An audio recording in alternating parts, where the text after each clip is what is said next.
जणू काही तिच्यामुळेच गावकरी घरी आले। आणि आता मार्ग काढायचा म्हणजे नक्की काय करायचं? मी सांगते ना, मार्ग आहे।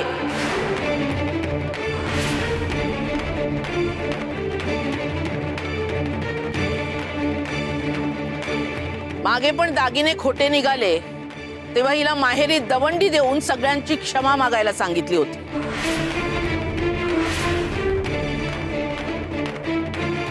पण तू मध्ये आलास आणि पुढचं हे सगळं रामायण घडलं। दागिने तर दूरच, हिचे आई वडीलच गाव सोडून पळून गेले। अहो वहिनी, नुसते गेले असं तर त्याला कोणी विचारलं नसतं, पण पंढरपूरला गेले आणि दागिने विकून आले।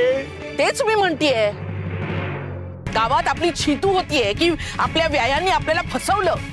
मग काय, कर्जदारांना आयतं कारणच मिळालंय। पण तरीही मी सगळं विसरून जायला तयार आहे।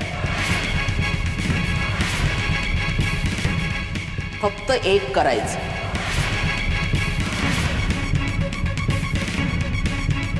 सखुनी गावासमोर दवंडी देऊन हे सांगायचं की मी आणि माझ्या आई वडिलांनी केलेल्या कृतीबद्दल आणि फसवणुकीबद्दल आम्ही सगळ्यांची क्षमा मागतो आहोत।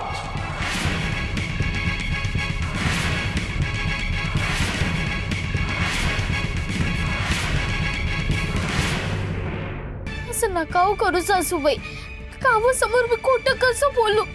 आणि माझ्या उमई आपण काही नाही केलं। ऐक ऐक, तुझ्या बायकोची मुक्ताफळ ऐक। ऐक, हिला कुणाची पर्वा आहे? पण मी आता तुझं काहीही ऐकणार नाही।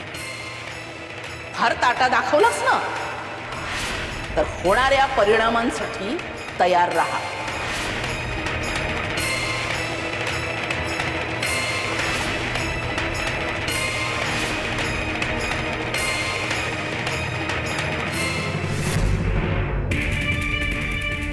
घरात येऊ का?